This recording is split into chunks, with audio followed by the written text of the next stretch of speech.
Hey guys, and welcome to the channel The AI Blueprint. On this channel, I make ComfyUI from basic to advanced workflows, and every single one I share here is completely free. No paywalls, no hidden logins, no locked downloads. If that sounds like your kind of channel, make sure you're subscribed because this is exactly the kind of content I'll keep putting out. If you're into AI image and video generation and more open source models, then you are in the right place.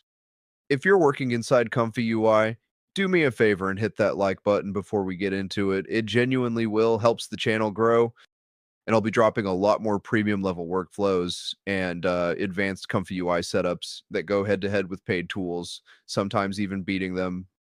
So let's not waste any time. Let's get into today's video.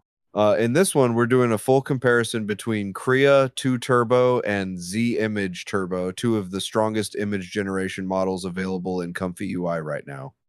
Before we dive in, if you'd want a bigger, more complete comparison video covering models like Flux Krea, Ideogram, and a few others, let me know in the comments. If enough of you want it, I'll put that together as a follow-up. All right, let's start. On screen right now, you can see I've got two basic workflows loaded up, one for ZImage Turbo and one for Krea. I kept both workflows as simple as possible on purpose so you can actually see the difference in output quality rather than the difference in workflow complexity. To keep this a fair comparison, the prompt stays identical across every single test we run today. Right now, it's portrait of young woman, soft natural features, and so on. I'll leave the full prompt on screen so you can pause and read it. Steps in CFG are also locked the same across both, since we're using the turbo versions of each model, which are built to run fast at low step counts. Here's the image we got out of Krea, and honestly, it looks pretty solid for a fairly generic prompt like this. Nothing broken, good skin texture, decent lighting. Now here's the ZImage Turbo version of the exact same prompt, and you can immediately tell it's leaning a bit more photorealistic.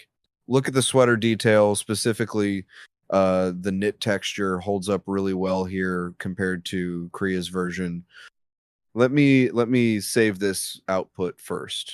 Now I'm going to bring in the comparison LoRa so we can view both images side by side properly instead of just flicking between tabs. Here's Krea on the left, ZImage Turbo on the right. For this first round, I'm going to give the win to ZImage Turbo. The face looks more natural, and the overall realism is just a step ahead. Let's move on to the next test. Same prompt, but this time I've switched the sampler over to RES, 2S with the beta scheduler, since from my testing, that particular combination tends to produce the cleanest results specifically for ZImage Turbo. Let's also run it through Krea and see how it holds up under the same settings. So here's what we got. Not the best image I've generated today, I'll be honest, but running RES 2S with beta at 8 steps still noticeably outperforms the equivalent Krea output in this round. Let's drop both into the image compare node so you can see it directly. At the end of the day, some of this really does come down to personal taste, but for this particular result, I'm still leaning towards ZImage Turbo. Now, for test 3, a young woman sitting cross-legged on a large gray beanbag. Go ahead and pause here if you want to read the full prompt in detail before I show you the results. For this one, I actually think Krea pulls ahead. The output has that polished look you'd expect out of something like Nano Banana or another professional grade generation tool.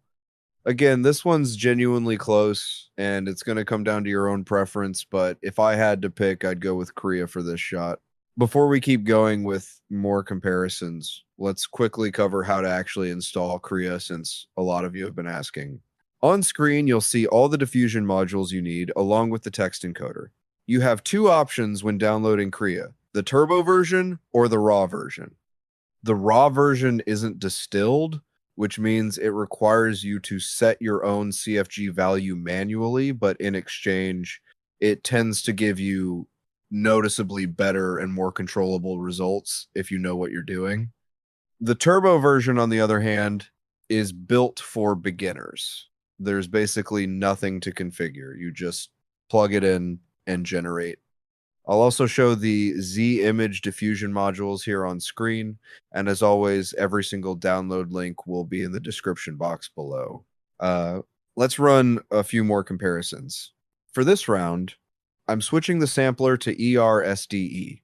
Since several of you mentioned in the comments that it tends to work particularly well with Krea, and after testing it myself over the past few days, I can confirm that's actually true. Here's the first result using ERSDE on Krea.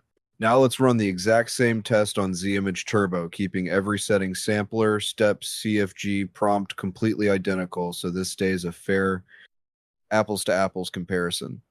The prompt this time is a young woman sitting on a park bench, golden hour. Here's Krea's results, and here's ZImage Turbo's. Honestly, both of these turned out really well. This particular shot is a side profile, which makes it a bit trickier to judge fairly since we're not seeing the full face. Output resolution is locked at 1080p for both models here, and I want to reiterate, the prompt is exactly the same for both. Let me pull it up again so you can compare properly. Looking at both side by side, I'd say Krea edges ahead overall, though the lighting in this particular Krea output is slightly off compared to what I was going for. One last test before we wrap up. A close-up studio portrait of a young American woman. I deliberately included the word American in both prompts for this one.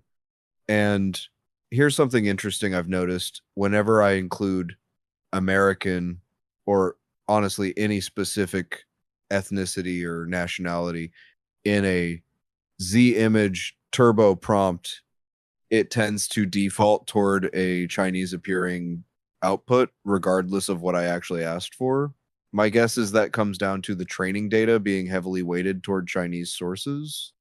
It's not a deal breaker by any means, but it's worth knowing about if you're generating portraits for a specific look.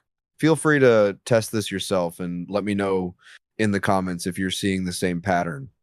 So that's the full breakdown. Krea 2 Turbo versus ZImage Turbo tested across 5 different prompts, samplers, and scenarios.